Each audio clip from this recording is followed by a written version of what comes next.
बहुत ही मान और सम्मान के योग्य आज समस्त भारतवर्ष के कोने कोने में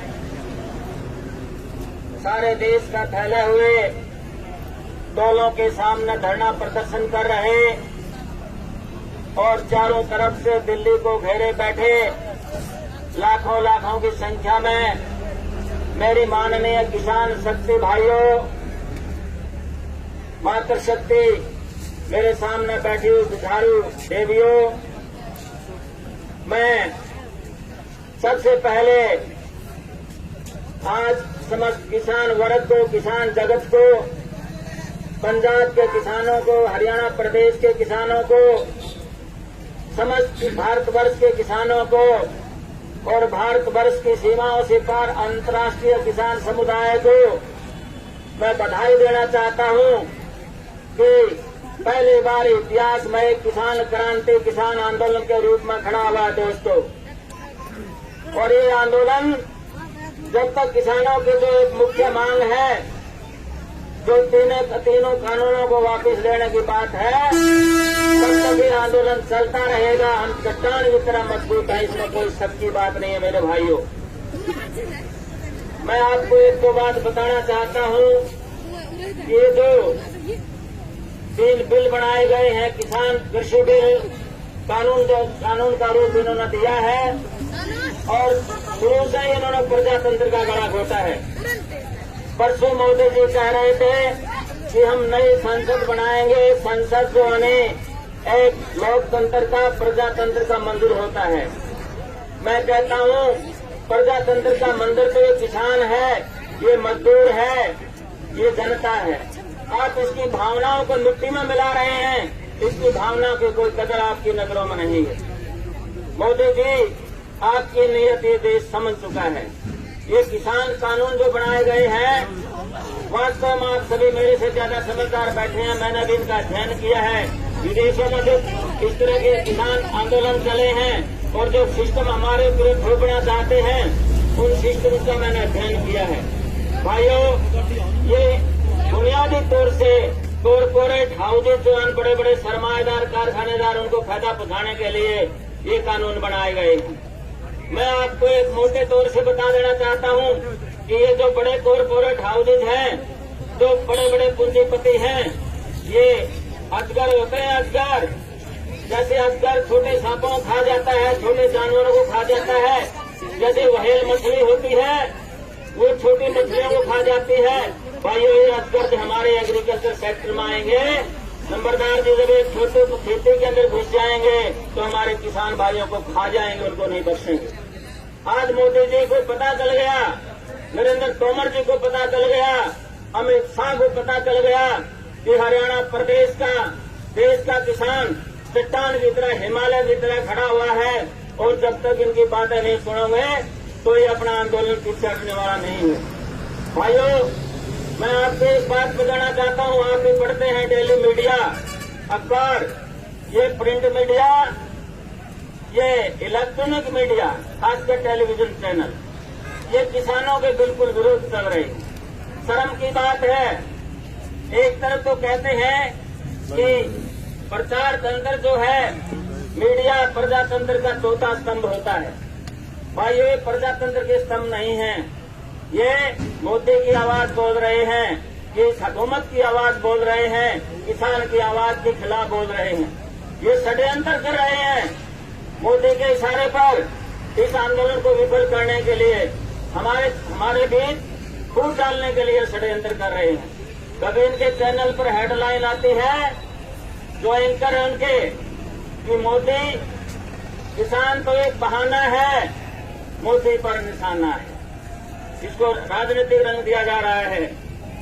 किसान का एजेंडा है, किसान का झंडा है और अफगानिस्तान का एजेंडा है। ये इस आंदोलन को तोड़ना चाहते हैं। परसों के अखबारों में मोदी जी ने कहा है कि इस देश को 21वीं शताब्दी में ले जाने के लिए, इस देश में नए भारत का निर्माण करने के लिए इन जो कानूनों के अंदर कोई बदलाव नहीं होना चाहिए, नए कानून लाना जरूरी था। मैं मोदी जी से एक बात पूछना चाहता हूं कि मोदी जी, आप इस नए भारत का निर्माण किसानों की बर्बादी पर करना चाहते हो क्या? अरे किसान के सिवा इस देश में है क्या? किसान इस देश की शान है, इसका मान है, इसकी आर्थिक व्यवस्था, इसकी बुनियाद है किसान। और आपने पीछे देखा होगा, 1 साल के लगभग होगा यहाँ कोविड चले हुए इस देश में।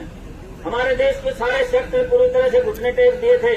आज देश भीख मांगने के कगार पर होता अगर हमारा एग्रीकल्चर सेक्टर मजबूत नहीं होता, अगर इस देश के किसान मजबूत नहीं होते। इसलिए मैं कहता हूं कि आप किसानों के सौ पर, किसानों के अरमानों पर पानी फेरकर खेती को मिट्टी में मिलाकर आप इस देश को आधुनिक नहीं बना सकते, 21वीं शताब्दी में नहीं ले जा सकते मोदी जी आप। इसी तरह से आज भी मैंने पढ़ा अखबार के अंदर, और उन्होंने कहा एक बहाना कि अगर हम एमएसपी कंपलसरी कर देंगे तो WTO जो वर्ल्ड ट्रेड ऑर्गेनाइजेशन है, विश्व व्यापार संगठन है, वो नाराज हो जाएगा, हम जो अन्य अंतर्राष्ट्रीय बाजारों में पिछड़ जाएंगे। ये गुमराह कर रहे हैं। हम ये कह रहे हैं कि एमएसपी को कानूनी दर्जा नहीं दिया सकता। मैडम प्रोफेसर जी बैठे हैं, वेद कौर जी, मैं भी प्रोफेसर रहा हूँ इंग्लिश डिपार्टमेंट में। भैया हम ये कम मांग रहे हैं कि आप गेहूं के एमएसपी 3000 करो। हम ये कह रहे हैं एमएसपी जो भी गवर्नमेंट दे उसको एक स्टेट्यूटरी राइट हो, किसान का कानूनी अधिकार हो। हम तो ये मांग रहे हैं। हम ये कम मांग रहे हैं कि भाई आप उसका मूल्य निर्धारित करो। ये गुमराह कर रहे हैं। इसलिए मेरे भाइयों, किसान भाइयों, आज मोदी सरकार, इसके आला मंत्री एक गलत फहमी में है कि देश का किसान नहीं है। आज अखबारों में यह भी था कि देश का 99% किसान तो घरों में है। अरे 99% किसान तो आ चुका है समर्थन में, और किसान ही नहीं बल्कि ये जनता का आंदोलन, जन आंदोलन बन चुका है। इसमें व्यापारी भी है, कर्मचारी भी है, और दूसरे जो महकमे हैं, कमेरा वर्ग भी है। तो भाइयों, इसको झुकना पड़ेगा। और मैं आपको एक और बताना चाहता हूं कि ये छूट डालने के इनके तरीके हैं। कभी एक यूनियन को बुलाते हैं, कभी दूसरी यूनियन को बुलाते हैं, कभी उग्रवादी बताया जाता है। तो इनके हथकंडों से, इनकी साजिश से बच के रहना है। वो दिन दूर नहीं होगा, वो दिन दूर नहीं होगा कि हमारी मांगे माननी पड़ेंगी। और इसके साथ साथ जो कॉन्ट्रैक्ट फार्मिंग है, वो भी हमारे लिए एक डेथ वारंट है। कॉन्ट्रैक्ट फार्मिंग, ये जो फार्मिंग सिस्टम है, ये विदेशों में, अमेरिका में, इंग्लैंड में, और उधर जो है आपका फ्रांस में वहां लागू किया गया। वहाँ छोटे किसान सारे खत्म हो गए। मैंने ये पार्टी छोड़ने से पहले मैं एक बड़ी बढ़िया बात आपको बताना चाहता हूँ। मैंने ये पार्टी छोड़ने से पहले भाजपा के कई किसान नेताओं से बात की, जो हमारे हरियाणा प्रदेश के किसान नेता हैं, उनसे बात की। मैं कहा बताइए इन किसान कानूनों में कोई फायदा हो तो बताओ आप। बोला जी फायदे ही फायदे हैं। मैं कहा हवा में बात करने की जरूरत नहीं है, आप एक फायदा बना दो। मैंने उनको नुकसान बताई। मैंने फिर उन्होंने कहा प्रोफेसर साहब, हम जो है ये बातें फोन पर नहीं कर सकते। तो ये भाई सत्ता लोलुप है, कुर्सी से चिपके रहना चाहते हैं, किसानों की उनको परवाह नहीं है। लेकिन उन भाइयों को मैं खबरदार कर देना चाहता हूँ कि नदी न तो फिर भी पुल का नीचे को आना भाई। किसानों के पास फिर भी आपने जाना है।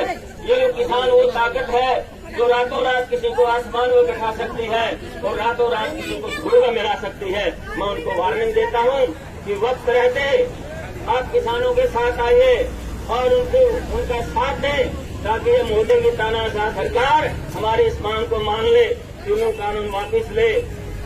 आप सबका धन्यवाद। किसान एकता जिंदाबाद, किसान एकता इनकलाब, इनकलाब। सरफरोशी की तमन्ना अब हमारे दिल में है, अब हमारे दिल में। सरफरोशी की तमन्ना अब हमारे दिल में है। देखना है जोर कितना, बात सुने देखना है जोर कितना। एक बड़े ओजस्वी क्रांतिकारी कवियों की एक दो लाइन मेरे याद है। माखनलाल चतुर्वेदी जी कह रहे हैं, नमस्कार जी, मिलती नहीं आजादी, आजादी को देता नहीं भाई आगे घर। मिलती नहीं आजादी, ली जाती है मीत, तलवारों के साए में गाए जाते हैं गीत। आजादी के हित देने पड़ते हैं बलिदान, जिन्हें देखकर सृष्टा भी हो जाता है हैरान। तो दोस्तों, वो दिन दूर नहीं, आप जो त्याग कर रहे हैं, जो सरहद पर बैठे हैं, भूख प्यास का हर तरह की बाधाओं का मुकाबला कर रहे हैं, आपकी तपस्या रंग लाएगी और किसानी बचेगी। आप सबका धन्यवाद। जय किसान, जय भारत, जय एकता।